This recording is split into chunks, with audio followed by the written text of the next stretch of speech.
Hola amigos, estamos aquí en Tópicos de Libertad y estamos con Álvaro Aguilar Sanabria, psicólogo, presidente e investigador del Instituto Sociedad Abierta del Cusco. Álvaro, la primera pregunta, sí, de frente. Tú defiendes la libertad económica, yo lo sé porque hemos conversado, pero ¿crees que hay liberales que al mismo tiempo aceptan un Estado, digamos, grande para regular, para subsidiar, para redistribuir? Antes que nada, Fabricio, muchas gracias por la invitación. Con respecto a tu pregunta, yo diría que sí, pues, ¿no? Como en toda, digamos, posición política, hay personas y hay personas. Quizás sobre todo porque no tienen muy en cuenta las definiciones, ¿no? Muy claras las definiciones de lo que es libertad, de el papel del Estado sobre nuestro proyecto de vida. Entonces hay personas, y últimamente con estas olas desde Argentina, tal vez desde Estados Unidos, Europa, que se hacen llamar liberales o libertarios, pero que básicamente son personas de derecha que aceptan un Estado grande, acaparador, que claro, pueda apostar por la intervención privada, ¿sí? Pero que no son conscientes de que el rol del Estado debe ser limitado, ¿no?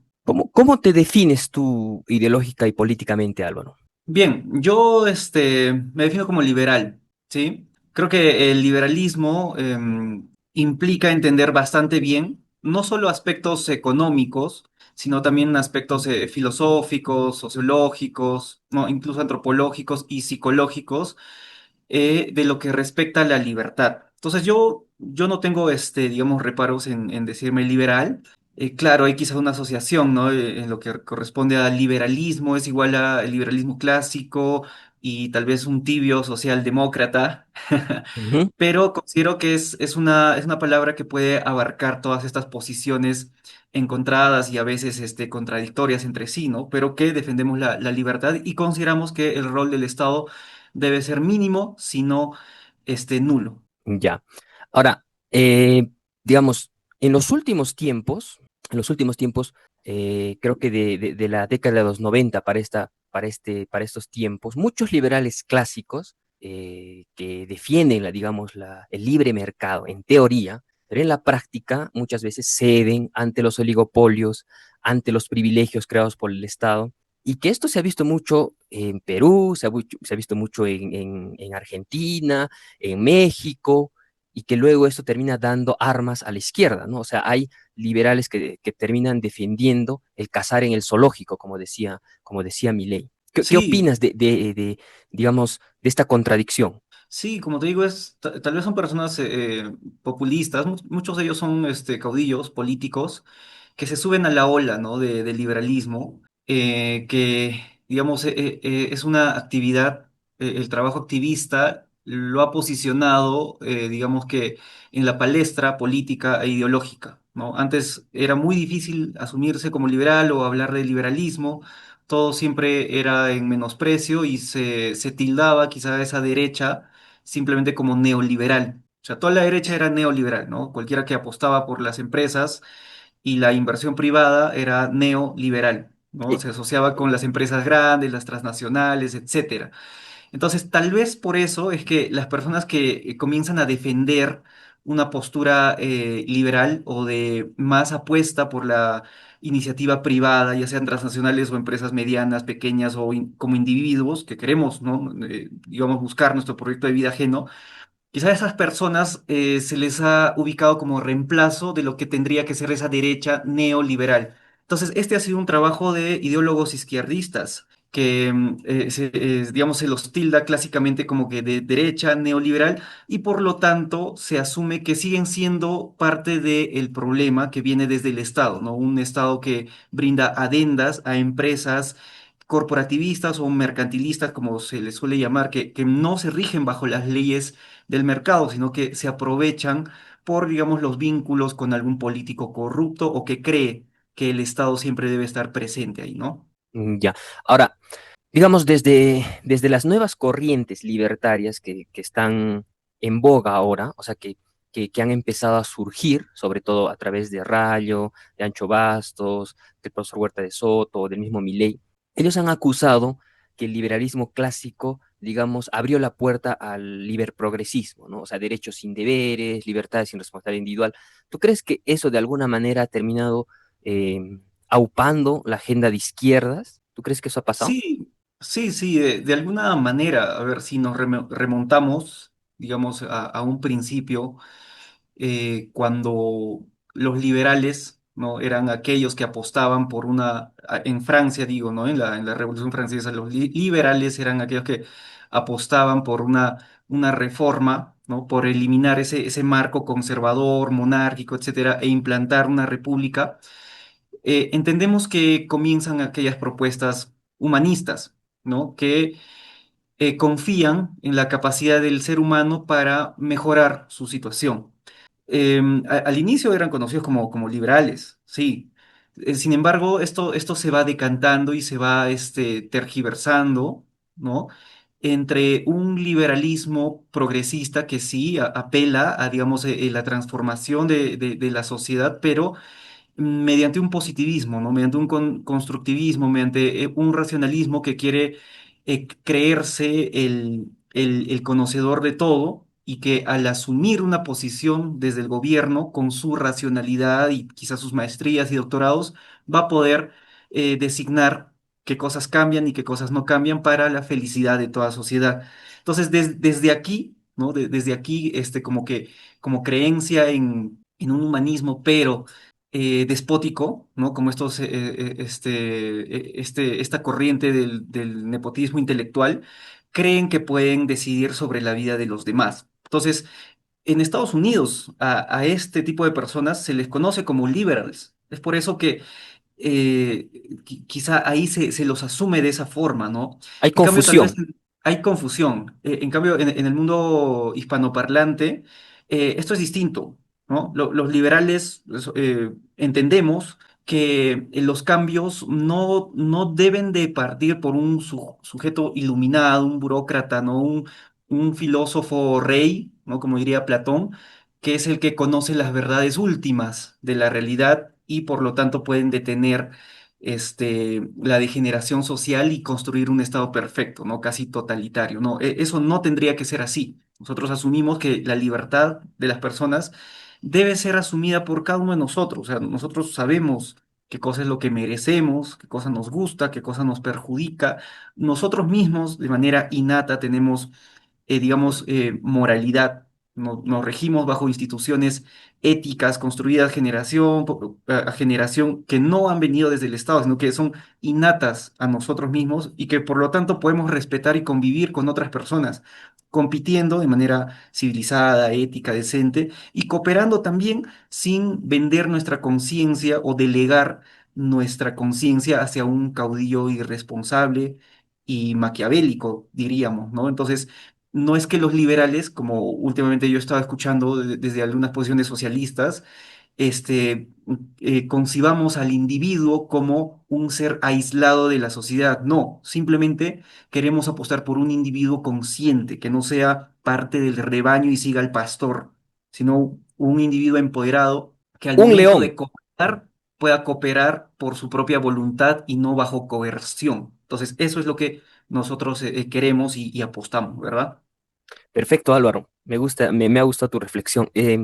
Cambiando un poquito de tema, ¿tú crees que existe la ideología de género o es simplemente el enfoque de género? Porque mucha gente, en nombre de la libertad individual, digamos, ha impulsado este tema y de hecho ahora se impone en las escuelas y lo peor es que se financia con nuestros impuestos, ¿no?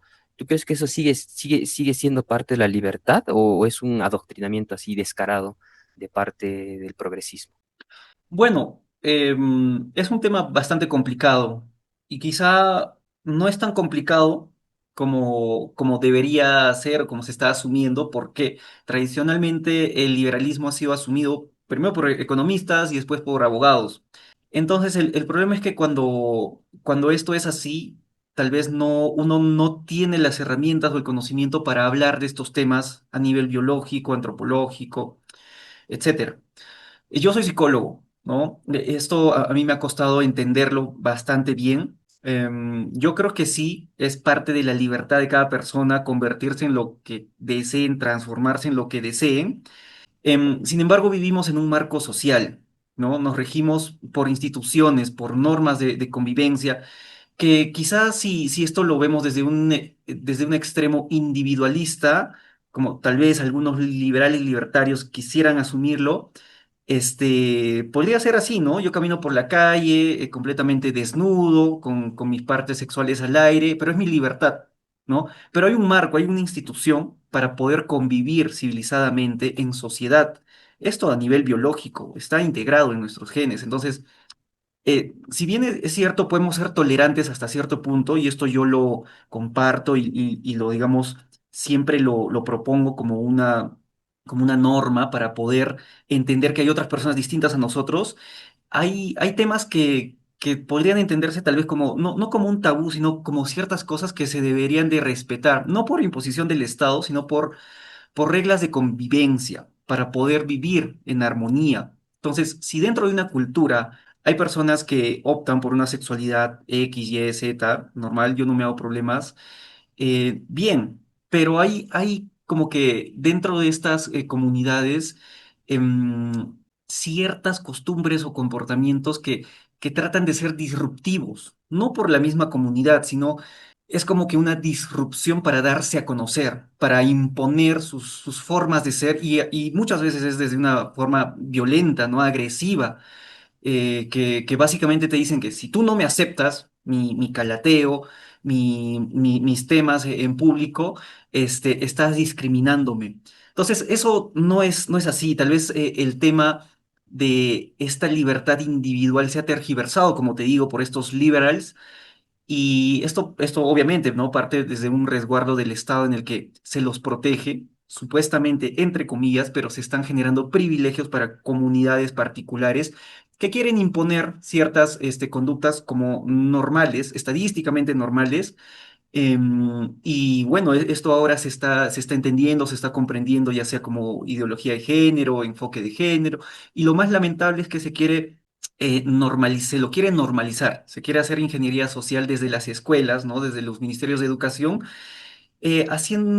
creyendo que es algo que debería de ser aceptado, incluso promovido, ¿no? Y hasta asumido por personas que no tienen la experiencia suficiente para saber discernir qué cosa es lo que ellos pueden adoptar desde su libertad o qué cosa están adoptando desde una intrusión, digamos, pedagógica, doctrinaria, ideologizada que viene desde el Estado fundamentalmente y desde organizaciones de este tipo, ¿no? Entonces, yo como psicólogo, yo te digo, y a mí que me gusta bastante la investigación, la ciencia, me gusta la epistemología, hay temas que, por más de que los disfraces, por más de que les pongas palabras nuevas, le quieras crear un marco teórico supuestamente académico, con bien citado, con citas APA, bibliografía, etcétera, se creen cátedras, ¿no? De estas cátedras de teoría de género que muchas universidades progresistas las difunden, que el mismo Estado, y no el mercado, sino el mismo Estado, sea el proveedor de trabajo para estos egresados de estas cátedras que solo sirven bajo digamos, las reglas del Estado, pero en el mercado no son nada redituables. Por más de que se esté intentando implantar toda esta moda, lo cierto es que si tú naces, ¿no? con un sexo determinado, biológicamente y psicológicamente, eh, digamos que tus conductas, ¿no? y tu predisposición, digamos, a ciertos gustos sexuales van a estar ligados a esto, ¿sí? Em, Tanto el sexo, ¿no? Los genitales, como tus predisposiciones y conductas y gustos sexuales están ligados a cierto perfil genético, ¿ya? Con esto no quiero decir que los genes sean un destino, con esto no quiero decir que los genes te priven de tu libertad, pero a ver, lo que quiero decir es que si una persona por, digamos, mentalizarse, por leer a muchos teóricos de género, se quiere mutilar, ¿no? su miembro, o se quiere implantar prótesis, etcétera, su perfil biológico y por tanto su sistema nervioso basado y expresado con base a su perfil biológico que es XY o XX, no va a poder ser modificado. Te pueden bombardear con digamos, muchos químicos, mucha testosterona, progesterona, etcétera, pero no es algo que naturalmente tú estés generando. Entonces, lo que estás haciendo es como que encapsular, ¿no? Volverte algo que forzadamente estás, digamos, estresando a tu cuerpo biológico. Eso, digamos, para mí, asumiendo las responsabilidades del caso, yo lo respetaría hasta cierto punto, ¿no? Hay personas y personas adultas que quisieran transformarse así. Para mí no sería, digamos, un problema, siempre y cuando este tipo de actitudes no partan desde, digamos, una base estatal, ¿no? El Estado tiene el monopolio de la educación, entonces, que esto venga desde el Estado para mí ya corresponde a un peligro enorme. Lo otro, se conoce por evidencia que si hay personas que, digamos, se mutilan los miembros, están con un tratamiento constante, continuo, permanente de hormonas, su cuerpo no lo va a tolerar fácilmente, porque no es algo, no diríamos natural en un sentido religioso, ¿no? Sino no es algo innato, ¿no? Que nuestra estructura, ya sea ósea, nuestro sistema nervioso, nuestro sistema circulatorio, etcétera, lo vea como algo en consecuencia a cómo estamos diseñados, ¿sí? Desde los genes, obvio, que yo no soy creyente. Entonces, si le metes un químico de más, niveles químicos, etcétera, si se les implanta, lo que estás generando es estrés en tu cuerpo y por lo tanto tu cuerpo va a llegar a un punto en el que no va a responder de la misma manera. Es por eso que estas personas sufren mucho, no viven, digamos, el promedio de una persona que podría vivir hasta los 70 80 años, ¿no? Estas personas van a morir jóvenes, van a morir con fallos, ya sea cardíacos, del sistema, digamos, de los riñones, el hígado. Entonces, eso es por algo, no es eh, porque estén, digamos, optando por una verdadera naturaleza, etcétera, sino es porque están estresando su cuerpo a lo que el cuerpo no está diseñado convenientemente, ¿no? Hombres y mujeres quizás son dos categorías, no diríamos universales, pero dos categorías normales en un sentido estadístico, porque es lo que existe en abundancia. Yo soy estadístico, por eso utilizo esos términos. Obviamente hay como que outliers, ¿no? Hay como que observaciones que se escapan de la norma, pero no podemos generar todo un marco, ¿no? Al mismo nivel de hombre y mujer para casos aislados. Esos casos aislados está bien, tienen todo el derecho de existir, pero no tendrían por qué asumir tal vez una misma categoría de definiciones, ¿no? Que Y hombre menos y imponerlos mujer, desde el Estado. menos imponerlo del Estado. Y la consecuencia directa de esto es, por ejemplo, los baños públicos. O sea, a ver, tenemos los dos baños, ¿no? De hombres y mujeres, ¿no? Porque normalmente, por una curva, la mayoría de seres vivos están dentro de esas dos categorías. Pero si hay una minoría pequeña, gastar todo un presupuesto digamos, en términos prácticos lo estoy diciendo, no es porque discrimine, etcétera. En términos prácticos, gastar todo un presupuesto para crear un tercer baño, cuarto baño, quinto baño, para todas estas distintas minorías que no sabemos cuántas son, cuántas serán o cuántas van a venir. Entonces ya me parece bastante descabellado. Una locura estatal. Álvaro, Sí. hablando del destino, ¿no? Sabemos que la izquierda defiende el historicismo, ¿no? Que es, como hemos conversado mucho, una profecía, un dogma con intencionalidad política, ¿no? Para narrar por anticipado lo que debe ser y terminar básicamente una dictadura del proletariado, que para ellos sería el paraíso en la tierra. ¿Por qué Ujú. crees que pasa eso? Y lo peor, ¿por qué crees que hay liberales que pueden caer en la misma trampa, ¿no? Como Fukuyama y el fin de la historia, por ejemplo. Claro, no solo Fukuyama, ¿no? Dentro de la derecha está apareciendo, y yo, bueno, concuerdo un poco con estas narrativas. Por ejemplo, el caso peruano, ¿no? Eh, Se quiere tal vez imponer, no imponer, ¿no? ¿Qué estoy hablando? Sino se quiere asumir en términos colectivistas que nosotros somos un pueblo elegido, ¿ya? Y hay que entender que desde el historicismo planteado por Popper, los discursos historicistas siempre comienzan por ahí, ¿no? El pueblo elegido, ya sea por un destino que la divinidad lo ha planteado así, o porque las leyes materiales, como el materialismo histórico, lo ha planteado así, ¿no? El pueblo elegido, los proletarios. En este sentido, en Perú, ¿cuál sería ese pueblo elegido, ¿no? El pueblo elegido del que vino Manco Cápac, Mama Ocllo, que, que a tal Inca se le iluminó, digamos, bajó Dios y le dijo, tú vas a ganar esta guerra y vas a hacer un gran imperio, etcétera, etcétera. Me parece buenazo, es un discurso que tal vez en términos históricos le confiere cierto grado de autoestima a una población en particular, ¿no? Y yo sí lo acepto. Este, Perú es la suma de dos grandes imperios, ¿ya? El imperio español, heredero del imperio romano, ¿no? Claro, el imperio romano, el imperio inca, heredero de muchas culturas e imperios andinos, ¿no? Caral, Chavín, etcétera, Tiahuanaco. Entonces, tenemos mucha riqueza, sí. Por eso es que la gastronomía es tan rica y no solo eso, ¿no? Vamos a tener muchas cosas, creo que recién ahora nos estamos despertando.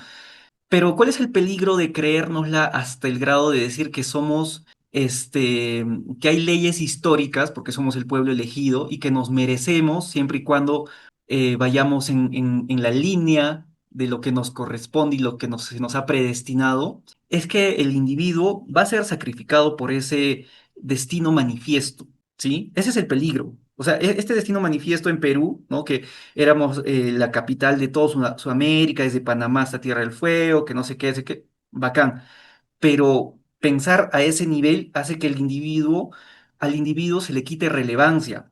Y el individuo ya no es individuo, sino que es una pieza de recambio, un tornillo más en esta maquinaria historicista, ¿no? Que somos herederos de dos imperios y vamos a ser imperialistas y vamos a conquistar lo que nos corresponde, tal vez un espacio vital, etcétera, como muchos otros discursos historicistas, tanto fascistas o marxistas han querido proponer, ¿no? Entonces, eso hay que tener en cuenta.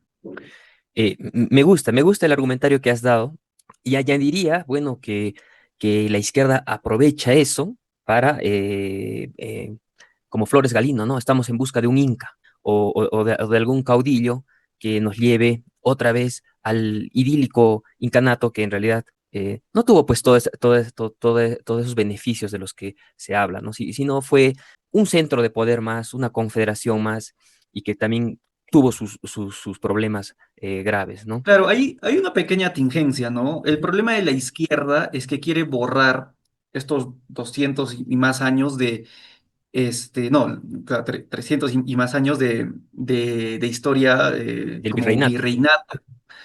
Em, y claro, como también son historicistas, buscan un relato saltándose, ¿no? Saltándose desde el fin del Tahuantinsuyo hasta el inicio de la República, ¿sí? Lo que pasa es que ellos en este afán historicista, porque el pueblo elegido para ellos es el pueblo sometido, ¿no? El proletariado explotado, saqueado. Entonces, en este caso, en nuestro caso, el pueblo elegido desde esta historia de izquierda marxista sería los indígenas. El problema es que pasó ya mucho tiempo. Ni tú ni yo, ni la gran mayoría de peruanos hemos saltado así como nos lo intenta vender la izquierda, ¿no? O sea, no somos indígenas, somos mestizos. Correcto. Yo creo que en este punto no hay peruanos, ni siquiera en los queeros, tal vez en la Amazonía, pero muy aislados, que ni siquiera tienen concepto de peruanidad, pero no por eso tienen menos dignidad. Ni siquiera hay personas que se conciban o sea, al ser peruanos, entendiéndose como peruanos, que se conciban como indígenas, puramente indígenas, no. O sea, culturalmente ya tenemos un mestizaje, ya hablamos español, ¿no? Hay apellidos, sí, Quispe, Guamán, pero también hay apellidos Aguilar y tal, y conviven, ¿no? Y se mezclan. Entonces, hay personas tal vez odiando la Fundación Española de Cusco, pero muy bien están cargando al patrón Santiago, van al Corpus Christi. Entonces hay una serie de cosas, ¿no? Entonces ese es el problema tal vez de este historicismo de izquierda que no cuadra bien con las costumbres que ya tenemos en la actualidad. Por otra parte, No acepta el sincretismo, digamos. no acepta el sincretismo, quizá por eso no está calando muy bien en la población. Ahora, el otro historicismo, yo diría de derecha tal vez, es un historicismo que creo que ahora está aprendiendo bastante bien, ¿no? Con estos papeles de Capitán Perú y demás, que a mí me parece interesante, aunque hay muchas críticas, he escuchado a otros historiadores formados en historia que lo critican y lo acusan tal vez de más un autor de ficción, porque él lo que hace es escribir obras de ficción y no tanto obras académicas de investigación. Entonces, ahí hay muchas críticas y más bien pero nuevamente es un historicismo, o sea, es historicismo, se asume correctamente que somos herencia de dos grandes imperios, sí, que hubo mezcla por decreto de Corona, se promovía, ¿no? El mestizaje, no como en otros imperios, el inglés, holandés, etcétera, o el francés. Pero ya se crea como que sobre todo está el imperio y en el último escalón el individuo, ¿no? Entonces, por eso yo digo que ahí hay que tener cierto cuidado, aunque me parece una propuesta muy innovadora y sobre todo para descalabrar históricamente toda esta concepción de que hemos sido los perdedores, ¿no? Los hijos de violaciones de españoles hacia indígenas incas, o sea, tonteras que lo que te hace es a nivel de autoestima, barrerte hasta abajo y decir que solo el camino es el marxismo, la izquierda para luchar contra los opresores. Eso es estúpido. Primero te baja la autoestima, primero te nulifica, ¿no? Tu confianza en tu capacidad y después te utiliza para fines ideológicos. Esa es la izquierda. Entonces, yo no confío en la izquierda, tanto en su propuesta histórica como en su propuesta doctrinaria, ¿no? No me Genial, gusta. Álvaro. La última pregunta tiene que ver con un poco con las psicopatías del poder. Y aquí voy a hacer una breve reflexión porque yo lo entiendo eso como un sesgo o una distorsión que aparece cuando alguien controla recursos ajenos sin restricción. Los políticos tienen a sola firma mucho dinero y en la izquierda estatista esta patología digamos, se expresa en querer decidir por los demás, qué consumir, qué producir, qué aprender, incluso qué pensar, ¿no? Psicológicamente, digamos, el poder genera sesgos como ilusión de control, necesidad de dominar, y el burócrata cree, como ya lo habías mencionado tú, que cree que sabe más que el ciudadano, sabe más que el emprendedor. Económicamente, digamos, no les gusta asumir costos propios, entonces falla el cálculo económico de lo que hablaba este Hayek, Mises, y termina en fiascos como Petroperú, ¿no? Y institucionalmente no hay límites claros porque, digamos, saltan rápidamente, ¿no? Al clientelismo, al paternalismo, al control social, y de ahí, pues está a un paso la dictadura, ¿no? Es que incluso son tan descarados para justificarlo como una dictadura de los desposeídos, ¿no? Quisiera tu reflexión final sobre este tema. Bien, para aclarar, digamos, si queremos verlo como una patología, yo no lo trataría así.